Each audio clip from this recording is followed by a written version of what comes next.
This is very important. Hindi ভাষায় কারা কথা বলে? ভারতের লোকজন কথা বলে। সো এটার সাথে যে মানে যখন সামনে কমিশন হবে তখন এই জিনিসগুলো উঠে আসবে, ভাবি সাক্ষী দিবে ওখানে, এবং হিন্দিভাষীর তিনি নরেন্দ্র মোদীর এই প্রোপাগান্ডা, অপপ্রচার, মিথ্যাচার সবকিছুকে মাথায় নিয়ে খুব স্লো পজিশনে, খুব ঠান্ডা মাথায় খেলছেন এবং তিনি একটার পর একটা বিজয় এনেছেন। তার প্রধান আলাইকুম প্রিয় দর্শক, সেনা প্রধান ওয়াকারুজ্জামানের সাথে শেখ হাসিনার এখনো যোগাযোগ রয়েছে কিনা? ইতিমধ্যে কিন্তু আমরা দেখেছি যে পিলখানার ঘটনা যে ঘটেছিল সেই ঘটনার কিন্তু তদন্তের জন্য আজকে নতুন করে কমিটি গঠন করা হয়েছে। তবে সেই কমিটিতে কারা রয়েছেন, কারা নতুন করে তদন্ত করছেন এবং তাদের দ্বারা কি সত্য বের হওয়া সম্ভব কিনা, এবং শেখ হাসিনা যে পরিকল্পনা করছেন বাংলাদেশকে নিয়ে সেটি কি বাস্তবে রূপ নিতে পারবে কিনা, এবং সর্বশেষ ডক্টর ইউনূস তিনি যে ঠান্ডা মাথায় খেলছেন সেই খেলায় তিনি বিজয়ী হবে কিনা। দর্শক চলুন এই সকল তথ্য নিয়ে আমরা দুটি ভিডিও দেখব, তারপরে সমস্ত কথাবার্তা বলি তার একটা ছোট্ট লিঙ্ক ধরাই দেওয়ার জন্য। এই যে মনে করেন আমি বলে আসছি জেনারেল ওয়াকারের সাথে এখনো তারেক সিদ্দিকী বা শেখ হাসিনার যোগাযোগ আছে, এখনো ইন্ডিয়ার ইন্টারেস্ট দেখছে, যেহেতু ইন্ডিয়ার সাথে যারা কাজ করতেছে তাদেরকে এখনো সরাচ্ছে না। একটা ছোট্ট একটা প্রুফ দেখাবো। এটা যদি আপনি প্রুফ মনে করেন পড়তে পারেন, সেটা হচ্ছে আপনারা সবাই কয়েকদিন আগে যে বিডিআর পিলখানা নিয়ে যে আমরা যখন বিভিন্ন কথাবার্তা বলছি, আপনি একটা ভিডিও দেখেছেন যে যেখানে ক্যাপ্টেন তানভীর হায়দার নূরের ওয়াইফ তাসনুভা ভাবি উনি বলছেন যে আমি যখন ওখানে ছিলাম তখন হিন্দি ভাষাভাষীর লোক তার কাছে এসেছিল, ওর বাসায় এসেছিল এবং হিন্দি ভাষায় কথা বলছিল। This is very important. Hindi ভাষায় কারা কথা বলে? ভারতের লোকজন কথা বলে। সো এটার সাথে যে মানে যখন সামনে কমিশন হবে তখন এই জিনিসগুলো উঠে আসবে, ভাবি সাক্ষী দিবে ওখানে, এবং হিন্দিভাষীর লোক শুধু একটা না, এটা মাল্টিপল সাক্ষী আছে, এটার মাল্টিপল ভিডিও ক্লিপ আছে যে হিন্দি ভাষায় কথা বলতেছে, এগুলা সাক্ষী আছে। আমি বিশ্বাস করি এই জিনিসগুলো আছে, সিসি ফুটেজ যেগুলো জমা দিয়ে হয়েছিল ওগুলো গায়েব হয়ে গেছে, বাট এগুলো কারো না কারো কাছে আছে, এগুলো সামনে আসবে। এই তানভীর ভাবির ছেলেটা গত অক্টোবরে আইএসএসবি দিয়েছে, 5ই অক্টোবর তার আইএসএসবি ছিল, কিন্তু 3rd অক্টোবর তাকে তার কিছু আর্মি শুভানুধ্যায়ী কোর্সমেট, আমি এখানে নাম বলবো না, তারা কনফার্ম করে দিচ্ছে যে আপনার ছেলে, আপনি যেহেতু ভাবি একটা কনক সারোয়ারের কাছে দিয়েছিল, একটা লাইভ করেছিল, যে কনক সারোয়ারকে বলেন যে একটা গ্রিন কার্ড দিয়ে দিতে আইএসএসবির 3 তারিখে, তখনও কিন্তু আইএসএসবি শুরু হয় নাই। এখন উনি 3 তারিখেই জানে যে তার ছেলে আইএসএসবিতে থ্রু হবে না। তাকে নাম্বার অফ টাইম ভাবি এজির কাছে অ্যাপ্লাই করেছে, এই যে 5ই আগস্টের আগেও করেছে, পরেও করেছে, বাট তাকে কোনো কোঅপারেশন করা হয় নাই। কিন্তু যেদিন উনি ফোন করে লাইভে সাংবাদিকদের কাছে বলেছে যে পিলখানা ওখানে হিন্দি ভাষার কথাবার্তা আমি শুনেছি, এর পরের দিন ব্রিগেডিয়ার জেনারেল এহসান, স্টাফ জেনারেল ওয়াকার স্যারের স্টাফ, সে ফোন করেছে ভাবিকে, ফোন করে বলেছে ভাবি আপনার কি লাগবে, ছেলের আইএসএসবি, টাকা পয়সা, যত কিছু, মানে যত ধরনের সমস্যা আছে everything will be solved. So ভাবির এখন খুব সুবিধা হয়েছে না, ওনার সমস্ত প্রবলেম সলভ হয়ে যাবে, এবং জেনারেল ওয়াকারের সাথে দেখা করে যাওয়ার জন্য বলেছে ব্রিগেডিয়ার এহসান। সো এটা থেকে আপনি কি যোগসূত্রটা পাচ্ছেন? যখনই উনার কোনো সমস্যার সমাধান সেনাবাহিনী করতেছে না, যেই ভারতের এগেনস্টে উনি কথা বলছে, সাথে সাথেই জেনারেল ওয়াকারের স্টাফ চলে যাচ্ছে ভাবির কাছে যোগাযোগ করতেছে যে আপনার কি কি সমস্যা আছে, সব সমস্যার সমাধান হয়ে যাবে, ছেলের আইএসএসবি হয়ে যাবে। এ থেকে আপনি কি ডিরেকশন টানবেন? ডিরেকশন একটাই, এতদিন আমরা যে দেখতেছি যে এই কমিশনগুলা সরকার করতে দিচ্ছে না, এর পিছনে যে ভারতীয় হেজিমনি আছে, এবং general Walker is part of it. Clear. পরবর্তীতে ভাবি আরো বলেছে যে একটা গ্রুপের সাথে গিয়েছিল আমাদের আইন উপদেষ্টা আসিফ নজরুলের সাথে দেখা করার জন্য। He was very reluctant even to look at her. হ্যাঁ, আমি কি বলছি আমি শুনছি, but body language everything was very মানে উনি ভারতের কথা বলছে দেখে উনি উনি অস্পৃশ্য হয়ে গেছে। সো ইনশাল্লাহ এই সামনে যে যে জেনারেল ফজলুর রহমান স্যার কমিশনের হয়েছে আলহামদুলিল্লাহ, বাট বাকি মেম্বার কারা আছে এটার দিকে আমরা নজর রাখছি। এই মেম্বারগুলো আমাদের জুৎসই হইতে হবে, অথবা এখন রাওয়াতে ইলেকটেড একজন হয়েছে, হক স্যার হয়েছেন, এবং আশা করি এটা নিয়ে আমরা যতদূর পর্যন্ত যাইতে হয় আমরা রাওয়ার রিটায়ার্ড অফিসাররা এই এই বিচার পাওয়ার জন্য যতটুক পর্যন্ত যা হয় আমরা ওই দূর পর্যন্ত যাব। এবং আমি এখনো জেনারেল ওয়াকার স্যারকে বলবো তারেক সিদ্দিকী এবং শেখ হাসিনার কথা করে বাংলাদেশের দিকে তাকান। ইন্টারন্যাশনাল খবর সবসময় যে মধ্যপ্রাচ্য নিয়ে দেব বিষয়টি এরকম না, তাই বলছি যে আমাদের বাংলাদেশকে যারা বিপদে ফেলতে চেয়েছিল হাসিনার বিদায়ের পর, এবার তারা বিপদে পড়ে যাচ্ছেন। সেভেন সিস্টার ভেঙে যেতে শুরু করছে এবং নরেন্দ্র মোদী যার বিজয়ের পর উদম নাচন নেচেছিলেন ডোনাল্ড ট্রাম্প, এবার কি ভারতের সেভেন সিস্টার ডোনাল্ড ট্রাম্প ভাঙতে চাইছেন? অনেকগুলো গুরুত্বপূর্ণ তথ্য আছে। পাশাপাশি যখন বিডিআর এর পুনঃ তদন্ত বাতিল হয়ে গেল তখন আমরা হাতে গোনা কজন কথা বলেছিলাম, ইলিয়াস, আমি, পিনাকি, আমরা কয়েকজন কথা বলেছিলাম। তারপর আমরা দেখলাম যে সরকার পুনরায় তদন্ত কমিটি করেছেন। সেই তদন্ত কমিটির 7 কমিটি ঘোষণা করা হলো। সবকিছু থাকবে আজকের আলোচনায়। আসেন আমরা ভারত দিয়ে শুরু করি নাকি বাংলাদেশ দিয়ে শুরু করে ভারতে চলে যাই? বাংলাদেশ দিয়ে শুরু করে আমরা ভারতে চলে যাই। দর্শক, আজকে স্বরাষ্ট্রমন্ত্রী আমাদের বলতে পারি আমরা, যদিও তিনি উপদেষ্টা মন্ত্রী পদমর্যাদার, তিনি জানিয়েছেন যে তারা বলেছিলেন 5 কর্মদিবসের মধ্যে কমিটি করা হবে। অবশেষে আজকে সেই কমিটি করা হয়েছে। সেই কমিটির কাজ হলো বিডিআর এর যে বিচার হয়েছে তার সাথে নতুন করে কি যোগ হতে পারে, বিচারের কোনো অস্বচ্ছতা আছে কিনা, এবং এর সাথে নতুন সংযোজন, আরো যে নতুন তথ্য সংগ্রহ, এই কাজগুলো করবে। সেখানে ঢাকা ইউনিভার্সিটির একজন শিক্ষক থাকবেন, জগন্নাথ বিশ্ববিদ্যালয়ের একজন শিক্ষক থাকবেন, সিভিল সার্ভিসের একজন কর্মকর্তা থাকবেন, পুলিশের ঊর্ধ্বতন একজন ব্যক্তি থাকবেন, আর বাকিরা সেনাবাহিনীর দায়িত্বশীল কর্মকর্তারা থাকবেন। মোট 5 জন। প্রশ্ন হলো যে এই বিষয়টি প্রথমে বাতিল হয়ে পরে সংযোজন হলো কেন? যদি এর উত্তর আমরা জানি কেন। বিষয়টা হলো আজকে অনেকেই কথা বলেছেন, তারা আশা করছেন যে সঠিক উপায় বিচার এগোবে। ইতিমধ্যে যারা সেনা পরিবারের অর্থাৎ বিডিআর পিলখানায় যারা ক্ষতিগ্রস্ত হয়েছেন, পরিবার হারিয়েছেন, স্বজন হারিয়েছেন, তারা এটা নিয়ে অনেক ক্ষোভ প্রকাশ করেছে। সব মিলে পুনঃ তদন্তের যে কাজটি শুরু হচ্ছে এই কমিটির মাধ্যমে, আমরা আশা রাখতে চাই যে সরকার লোক দেখানো নয়, কার্যকর কোনো পদক্ষেপ নেবে যাতে করে বিডিআর পিলখানার সঠিক বিচার ভুক্তভোগীরা পায়। এবং সঙ্গে সংশ্লিষ্ট কর্তৃপক্ষরা এটাও বলেছেন যারা জেলে রয়েছেন, যাদের বিভিন্ন মেয়াদে সাজা হয়েছে, সাজা শেষ হয়েছে, বা যারা নিরপরাধ, তাদেরকে জেল থেকে ক্রমান্বয়ে এখন বের করা হবে। এটিও ভালো একটা উদ্যোগ। এটি নিয়েই আমরা কথা বলেছিলাম এতদিন ধরে। দর্শক, দ্বিতীয় যে প্রসঙ্গটি সেটি হলো ভারতের গণমাধ্যম বাংলাদেশকে বিপদে ফেলতে নানান উদ্যোগ নিয়েছে। আর আমাদের ডক্টর মোহাম্মদ ইউনূস তিনি ব্যাটিং করছেন খুব শান্তভাবে, অনেকটা জাভেদ মিয়াঁদাদের মতো। জাভেদ মিয়াঁদাদের খেলা হয়তো অনেকে দেখেননি। পাকিস্তান যখন চরম বিপদে থাকতো তিনি এক পাশে স্থির হয়ে ঠান্ডা মাথায় দাঁড়িয়ে থাকতেন এবং দলকে বিজয় এনে দিয়ে ম্যাচ শেষ করতেন। এরকম পাকিস্তানের বর্তমান জেলে থাকা প্রধান দল পিটিএর প্রধান ইমরান খান একই কায়দায় খেলতেন।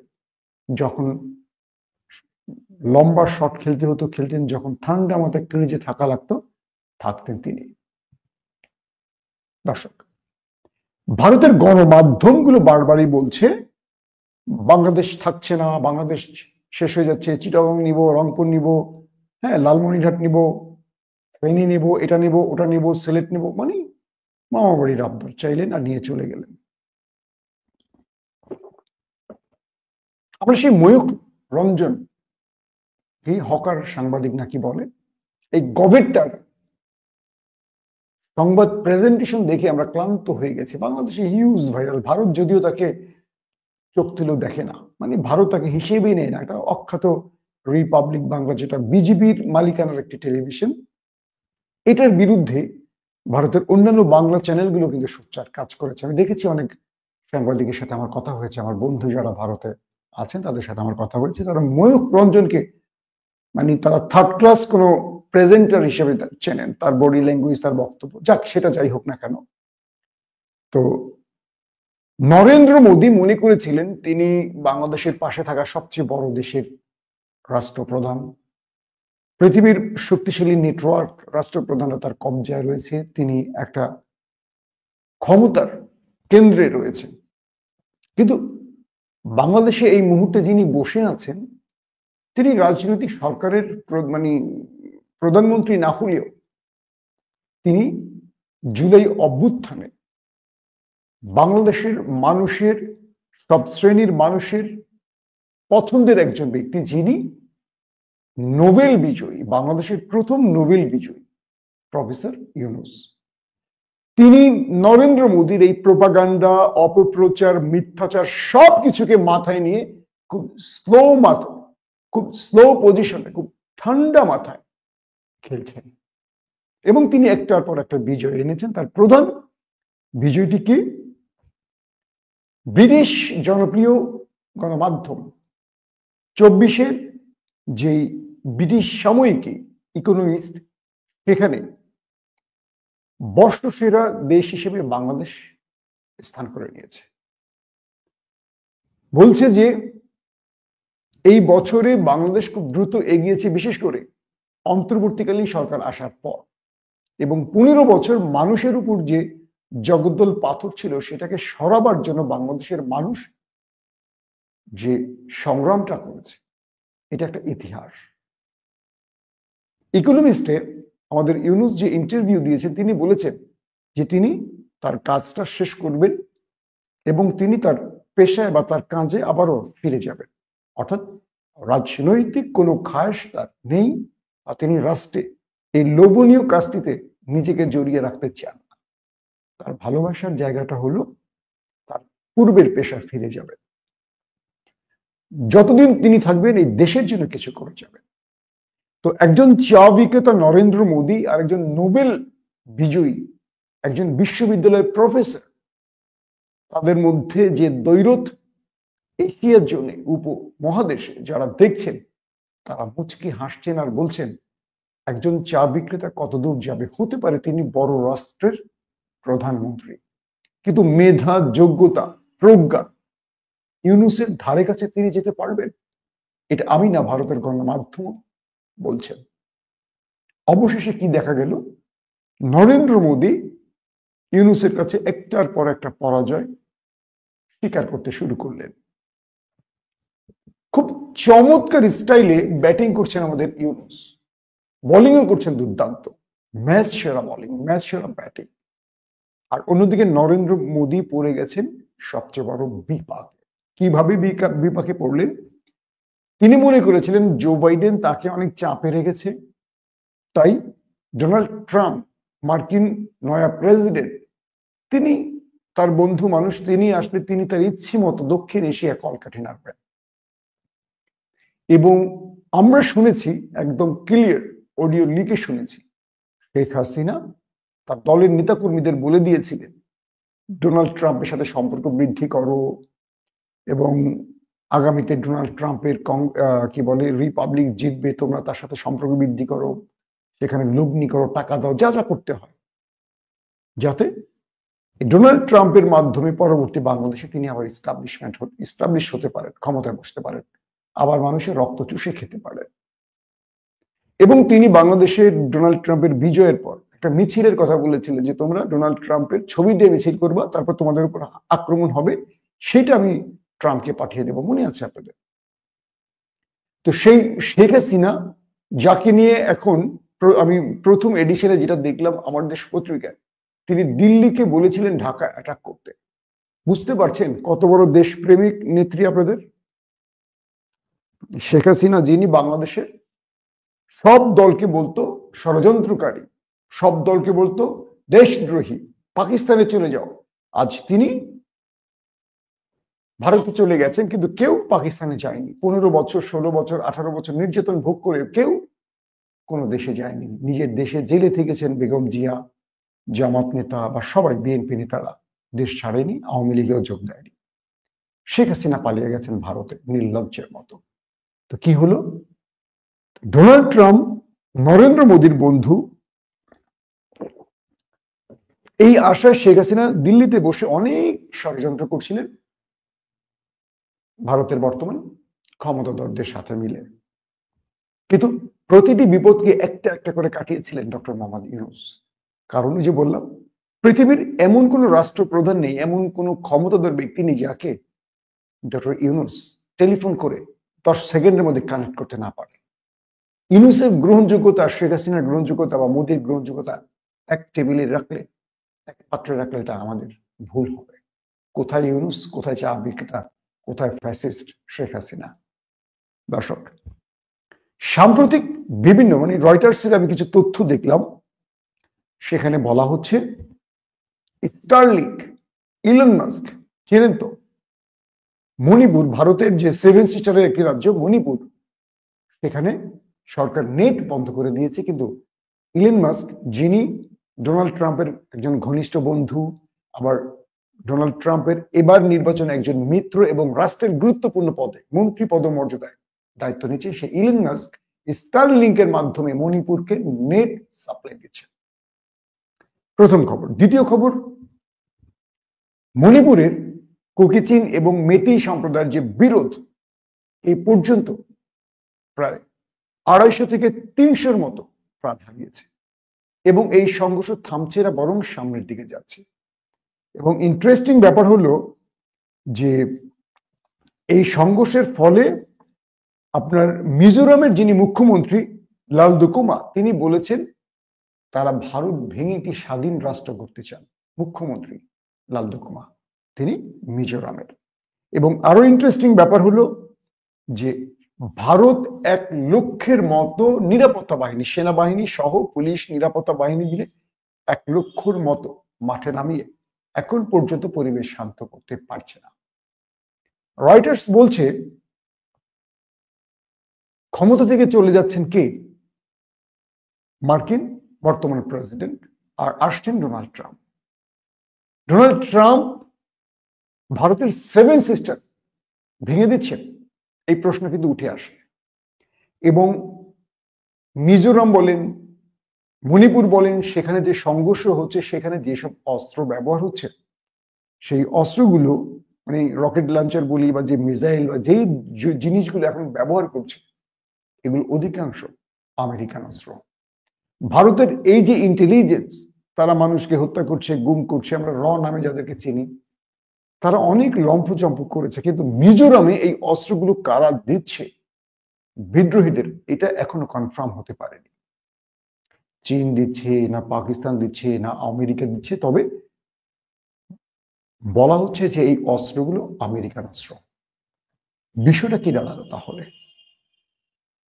ট্রাম্প কি তাহলে 7 সিস্টার ভেঙে দিচ্ছেন? কারণ ট্রাম্প সরকারের অন্যতম ইলন মাস্ক, তিনি স্টারলিংকের মাধ্যমে মণিপুরকে নেটের আওতায় নিয়ে আসছেন, নেট সাপ্লাই দিচ্ছেন, এবং এই নেট ব্যবহার করে বিদ্রোহীরা তাদের যোগাযোগ, তাদের সকল অস্ত্র আনা কেনা, এই কাজগুলো করছে, যেটা ভারত কোনোভাবে বন্ধ করতে পারে না।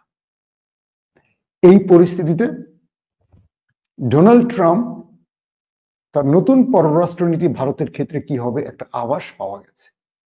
যে নরেন্দ্র মোদী তার বিজয়ে লাফিয়েছিলেন, উদম নাচন নেচেছিলেন, তিনি চুপসে গেছেন। বলা হচ্ছে নরেন্দ্র মোদী ফেল করেছে তার 7 সিস্টার রক্ষায়। এখন পর্যন্ত মণিপুরে যা ঘটছে, সেটা কোনোভাবেই মোদী সরকার কন্ট্রোল করতে পারছে না, এবং সঙ্গে যুক্ত হচ্ছে মায়ানমারের অনেক বিদ্রোহীরা। বলা হচ্ছে মায়ানমার থেকে মণিপুরে ঢুকে পড়ছে অনেক সন্ত্রাসীরা। সন্ত্রাসী বলেন, বিদ্রোহী বলেন, যেটাই বলেন, বা মুক্তিকামী বলেন, যেটাই। ভারত বলছে এই সংখ্যাটা কত আমরা জানি না, মানে কত লোক ঢুকে গেছে অস্ত্রসহ আমরা জানি না। তাহলে ভারত কি পরিমাণ বেকায়দায় আছে বুঝতে পারছেন? এই মুহূর্তে ভারত কোনোভাবেই মণিপুরকে তার কন্ট্রোলে রাখতে পারছে না।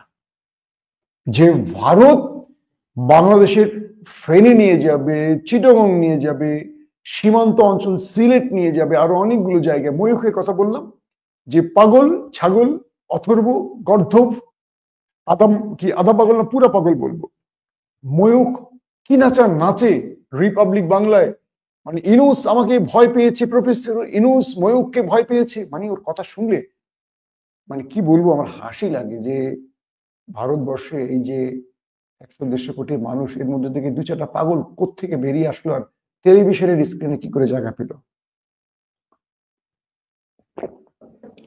তো ময়ূখের নাচন এখন থামবে। তিনি এখন সত্যিকার অর্থে মলম বিক্রি করবেন।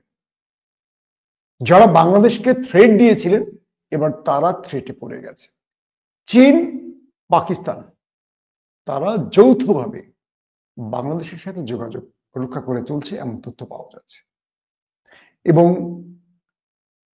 মানে মার্কিন যুক্তরাষ্ট্রের যদি টার্গেট থাকে তারা 7 সিস্টার ভাঙবেন, এটা রক্ষা করা কঠিন হবে ভারতের জন্য। কারণ নরেন্দ্র মোদী ও শেখ হাসিনার মতো লম্বা সময় ক্ষমতায় থাকায় এবং ভারতকে আরএসএস বা হিন্দুয়ানি বা হিন্দুত্ববাদের যে আখড়ায় রূপ দিয়েছে, এটা ভারতের মধ্যে মানুষের মধ্যে বিভাজন তৈরি করে ফেলেছে এবং তারা বড় রকম টেনশনে আছে এই মুহূর্তে কি করে 7 সিস্টারকে রক্ষা করবে। যদি ভারত শেখ হাসিনা পতিত স্বৈরাচারের পর যে তুমি তো শেষ, বাট ইউনূস সরকারকে আমরা সাহায্য সহযোগিতা করব, বাংলাদেশের সাথে আমাদের সম্পর্ক ডেভেলপ করব, তাহলে বাংলাদেশ নিঃসন্দেহে ভারতকে সাহায্যের হাত বাড়িয়ে দিত। কিন্তু তারা সেটা না করে তারা বড় বলে ছোটকে অবজ্ঞা করতে শুরু করল। তারা বুঝতে পারলো না যে নেপাল, শ্রীলঙ্কা, ভুটানও ভারতকে বৃদ্ধাঙ্গুল দেখে সরে গেছে। বাংলাদেশ তাদের চেয়ে শক্তিশালী নিঃসন্দেহে, কারণ বাংলাদেশের একটা শক্তিশালী সেনাবাহিনী রয়েছে, পৃথিবীতে যাদের যথেষ্ট প্রশংসা করা হয়, মর্যাদার জায়গাটা উপরে। এখন কি দাঁড়ালো তাহলে? 7 সিস্টার যদি আমেরিকার টার্গেট হয় ভেঙে দিবে, এবং যে অস্ত্রের কথা বলা হচ্ছে, যে অস্ত্রগুলো ব্যবহার করছে বিদ্রোহীরা, এবং সেটা ভারত মোকাবেলা করতে পারছে না, এবং যেই সব রকেট লঞ্চার গুলো ব্যবহার করা হচ্ছে এবং যে অস্ত্রগুলো ঢুকছে যার হদিস পাচ্ছে না, কারা দিচ্ছে, কোত্থেকে আসছে, কিভাবে আসছে, কোন রাষ্ট্র, তাহলে ভারতের কাছে অনেক তথ্যই নেই। এই যে বাংলাদেশে একটার পর একটা জাহাজ আসছে, কেন ভারত ভয় পাচ্ছে? তাদের ধারণা চীন, পাকিস্তান বা এইসব জায়গা থেকে এই কন্টেনার ভরে অস্ত্র আসছে না তো, এবং তারা একের পর এক মিথ্যাচার করছে যে ভারতের 7 সিস্টার ভাঙার জন্য এইসব জাহাজে অস্ত্র আসছে। সত্য মিথ্যা আমরা জানি না, আমরা জানি এখানে আমাদের পণ্য আসছে, আমাদের নিত্য প্রয়োজনের বা বাণিজ্যিক প্রয়োজনের যে বা গার্মেন্টস শিল্পের জন্য এই পণ্যগুলো আসছে, কিন্তু ভারত অপপ্রচার চালিয়ে যাচ্ছে। এখন তাহলে বিষয়টা কি দাঁড়াচ্ছে? নরেন্দ্র মোদী তার পররাষ্ট্রনীতিটা ফেল করছে। একটা কথা বলেছিলাম, আমেরিকার পররাষ্ট্রনীতি যেই আসুক প্রায় কাছাকাছি। হ্যাঁ, রিপাবলিক আর ডেমোক্রেট তাদের পররাষ্ট্রনীতির ধরন প্রায় কাছাকাছি হলেও কোনো কোনো রাষ্ট্রপ্রধান যুদ্ধনীতির পক্ষে বাইরে একরকম, কিন্তু ইস্টাবলিশমেন্ট বলে যে জায়গাটা আছে, মানে মার্কিন ইস্টাবলিশমেন্ট, এরা বরাবরই যুদ্ধের পক্ষে থাকে, কারণ অস্ত্র ব্যবসা দিয়ে আমেরিকা টিকে থাকে এবং আধিপত্যবাদী আমেরিকান আচরণটা পৃথিবীকে দেখাতে চায় তারা। কিন্তু ডোনাল্ড ট্রাম্প এখানে একটু ভিন্ন রকম। তিনি ইসরায়েল প্রেমী হতে পারেন, কিন্তু তিনি যুদ্ধ বিমুখ একজন ব্যক্তি। ইতিমধ্যে হামাসের সাথে ইসরায়েলের যুদ্ধবিরতির আলোচনা একেবারে উপরে আছে, যে কোনো সময় এটা হতে পারে। আবার ইতিমধ্যে দেখেন সিরিয়া ইস্যুতে আমেরিকার কিছু পলিসি, ডোনাল্ড ট্রাম্পের পলিসি আমরা দেখেছি, কিন্তু ভারতের ব্যাপারে ডোনাল্ড ট্রাম্পের এই পলিসিটা আসলে কেমন হবে? কারণ ভারত সবচেয়ে বড় হুমকিতে থাকে সেভেন সিস্টার ইস্যুতে। আর সেভেন সিস্টারে যেহেতু লম্বা সময় মণিপুরে এখন বিক্ষোভ চলছে, আন্দোলন চলছে, লড়াই চলছে, মানুষ মারা যাচ্ছে এবং তাদের কাছে আধুনিক অস্ত্র আসছে, স্টারলিংকের ইন্টারনেট ব্যবস্থা চলে আসছে, ভারত তাদের এখন কন্ট্রোল করতে পারবে না।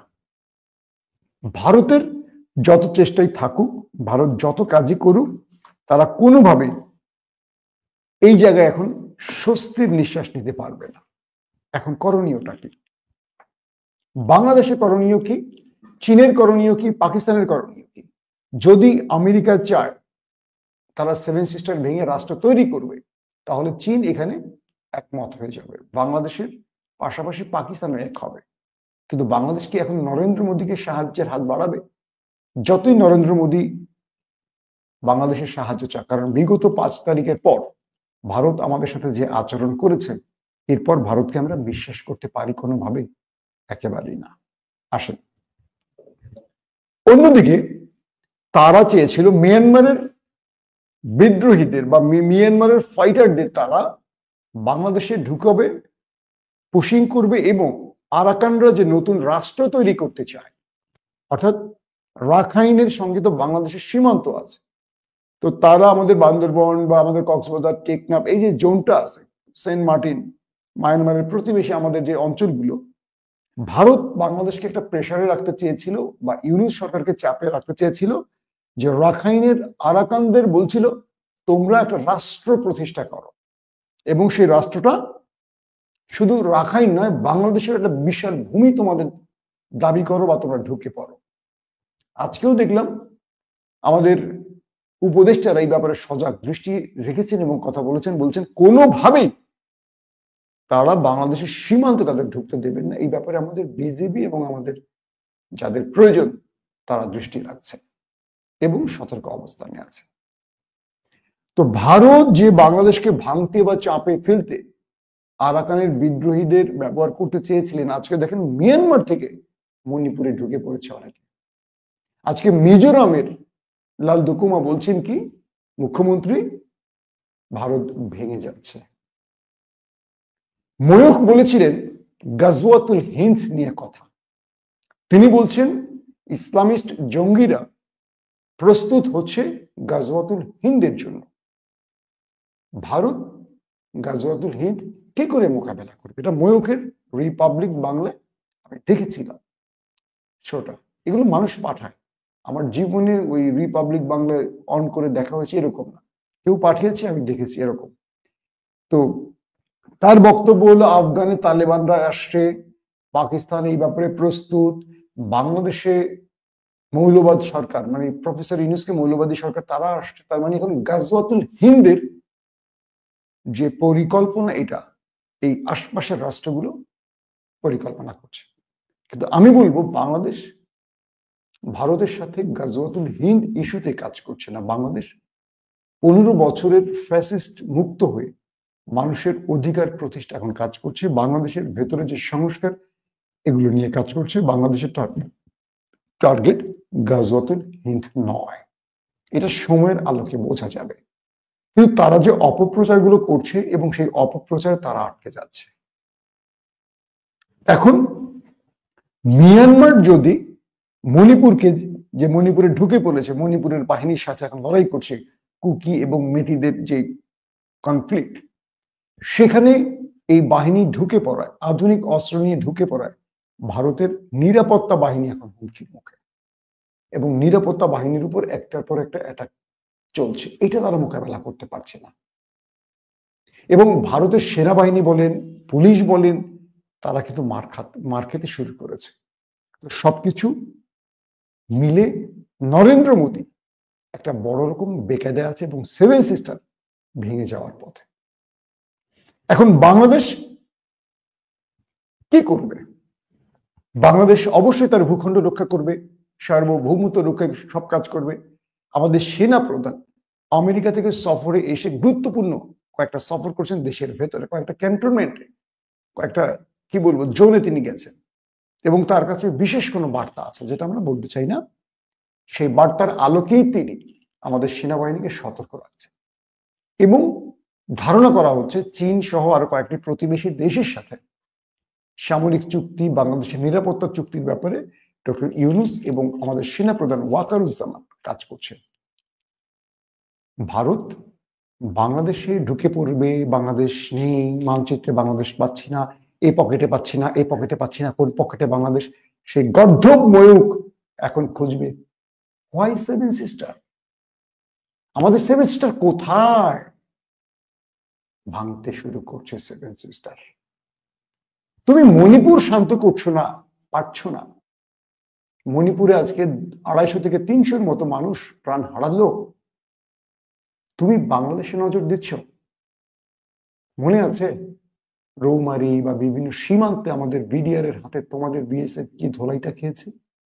হ্যাঁ, তোমরা প্রতিশোধ নিয়েছো, বিশ্বাসঘাতক শেখ হাসিনাকে প্রধানমন্ত্রী করে পিলখানার প্রতিশোধ নিয়েছো। কল্পনা করা যায় একটা দেশের প্রধানমন্ত্রী তার নিজের দেশের সেনাবাহিনীকে মারলো শত্রুদেরকে ডেকে এনে। যারা আওয়ামী লীগকে সমর্থন করেন তারা বুকে হাত দিয়ে বলেন তো, পিলখানায় আমাদের অফিসারগুলোকে, মেধাবী অফিসারগুলোকে কারা মেরেছে? আওয়ামী লীগ জড়িত না, শেখ হাসিনা জড়িত না, ওপার জড়িত না? যদি জড়িত হয়, প্রত্যেকের তথ্য তো বেরিয়ে আসছে, যদি জড়িত হয় কি করে সম্ভব নিজের দেশের সেনাবাহিনীকে শত্রুর দেশের সেনাবাহিনীকে দিয়ে মারা হলো?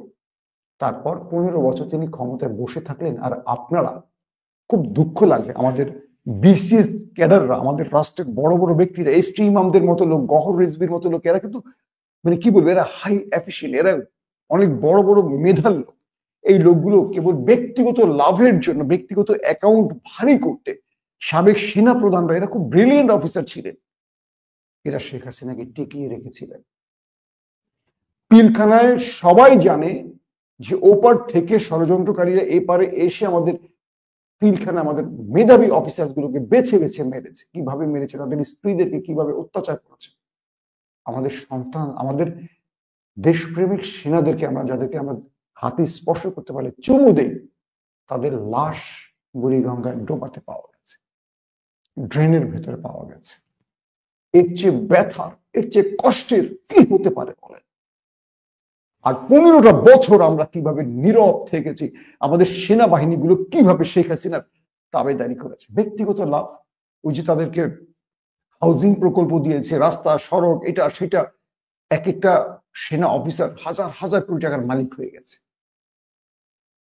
কয়েকজন অফিসার মালিক হয়েছেন। মানে আমাদের সামরিক বাহিনীর সদস্যরা কি খুব বেশি লাভবান হয়েছে? ওই যে অফিসাররাই সব লুটে খেয়েছে।